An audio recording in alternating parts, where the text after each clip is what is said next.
Hey guys! Magandang gabi ha! Welcome back po dito sa Gandara SRU channel. Andito na naman nga po ako muli nagbabalik ay nag-iisa ninyong nagmamagandang ka-legit Darwikad upang maghatid ng latest update and fresh happenings patungkol sa TVJ. Basta mga balita na may ginalaman po sa Itbulaga, sagot na po natin yan. Kaya naman, kung hindi ka pa nakaka-subscribe dito sa aking channel, paki-click na lang po ng subscribe button na nandyan sa baba para maging updated po kayo sa mga susunod nating mga balita. Anyway, para po sa gabing ito, ang ating pag-uusapan ay patungkol nga po dito, of course, sa nalalapit na anibersaryo ng TVJ sa TV5. So, magwa 1 year na nga po sila, ang TVJ and ang lahat ng legit Darwikads bilang kapatid. 1 year ang Itbulaga sa TV5. And eto na nga mga ka-legit Darwikads sa TVJ, nag-post na rin sa kanilang social media accounts. Yan kung makikita po nyo dito, TVJ, we are 1 on 5, July 1, 2024. Let's celebrate 1 on 5 ngayong July 1, 2024. Hudyat lamang po yan, ka-legit Darwikads, na magsa-celebrate ng first anniversary bilang kapatid ang TVJ at legit Darwikads. So, samahan po natin yan. And maganda rito is Monday, unang araw. Unang araw ng linggo at unang araw ng Hulyo. And we're hoping na after this, muli pong gumanda at sumang-ayon sa atin ang panahon. Hindi ba? And mukhang mayroon din pong niluluto ang TVJ para sa ating lahat. Samantala, may post naman ngayon ng TV5 sa kanilang social media accounts. And ang sabi dito, ano ang fave Itbulaga moment mo sa TV5?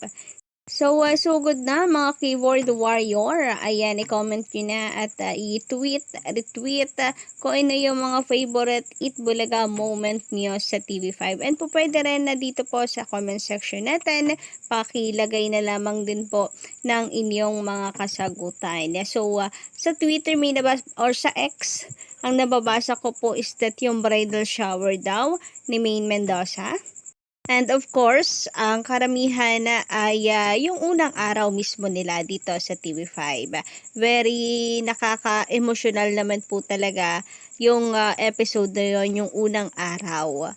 Nakaka-touch at wala daw po talagang makakatalo sa National Darwikads Day. So, kayo naman guys, pa-comment lang sa baba. Samantala, dito naman nga po sa X, speaking of X or Twitter, ay trending po ngayon sa social media ang hashtag Maine Mendoza. Ayan, pasok po sa trending in Philippines, hashtag Maine Mendoza. Umagang-umaga pa lang, pasok na agad itong si Maine Mendoza, 11:51 AM. And ganun din po ang hashtag Itbulaga TV5, pasok din po sa trending in Philippines. And ganun din ang hashtag legit Darwikads. Malaki rin pong bagay yung pag-ere nga po nitong lihim ni Mayor Manalo Barangay Cinema ng TVJ kanina. Kaya buhay na buhay ang ating mga ka-Darwikads sa X. At the same time, talaga naman pong inabangan na ating mga legit Darwikads ang lihim ni Mayor Manalo. So, sino po dito ang mga nakapanood kanina? Anyway, sabi naman dito ni Sir Dustin Ray Matienzo, magandang gabi. Unang pasok ng July, pasabog na agad. Sana July 1st, pasabog na agad. Pihado yan. Sana ang buong week ng July, sana magtuloy-tuloy na ang taas ng ratings ng Itbulaga. So, praying, hoping, and manifesting po dito sa inyo pong comment, Sir Dustin. Subalit, ganun pa man na naman po ang kalabasan ng ratings na yan, mananatili po ang ating suporta sa TVJ, hindi po magtatamlay. Lalo na po ako mga legit Darwikads, and hoping na ganun din po kayo, na wag po kayong padadala sa mga nagko-comment and nagbabad comments about po sa Itbulaga. dahil lang sa mataas ang ratings na natatanggap po nila ngayon. Mahirap din po yung lumalaki yung ulo. So hayaan na lamang po natin sila, no, magyabang. Samantala, pag-usapan naman natin ngayon mga kadarikads, speaking of pasabog ngayong July, ang conversation ng mga darikads kanina sa Itbulaga. So, si Tito Sen nga, binungad po niya kanina na ito daw po palang si Bossing Vic Soto ay meron pong production or dance prod sa Lunes, July 1. 2024 bilang kanila pong participation and celebration sa kanilang first anniversary bilang kapatid.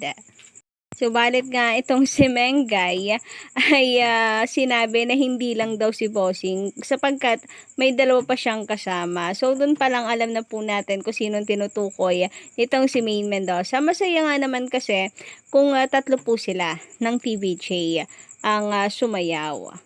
For sure, aabangan yan ng mga Darikads po natin. Pero tila napatras naman itong si Tito Sen kasi alam na niya na silang dalawa ni Boss Joey yung tinutukoy dito ni Mengay. Pero for sure naman mga ka-Darikads, yan po ay pakwela lang ng TVJ para abangan nga po ng mga Darikads kung magiging kompleto sila TVJ na may dance prod or si Bossing lang talaga. Siyempre, hindi po nila sasabihin yan agad-agad para tayo po ay mayroong pananabik, excitement at panoorin, abangan po ito. Sabi nga ni Bossing, sa kanya walang problema, palaban naman siya, kaya yung dalawa ang kailangang kumbinsihin. So, abangan natin yan mga kadarikans, lalo pat kanina parang nagre-rehearse po yung tatlo ng sayaw. So I think talagang sasayaw po silang tatlo. Matutuloy po yan. And for sure masaya po ito. Samantala, sabi naman ni si Miss Diana bumakod sa kanyang komento hinggil sa nagdaan po nating update. Shoutout, magandang gabi sa inyo. Grabe naman ang reaksyon ng mga basher dito. Pero tama kayo, naglalaro at nagkukulitan lang ang mga Darikads.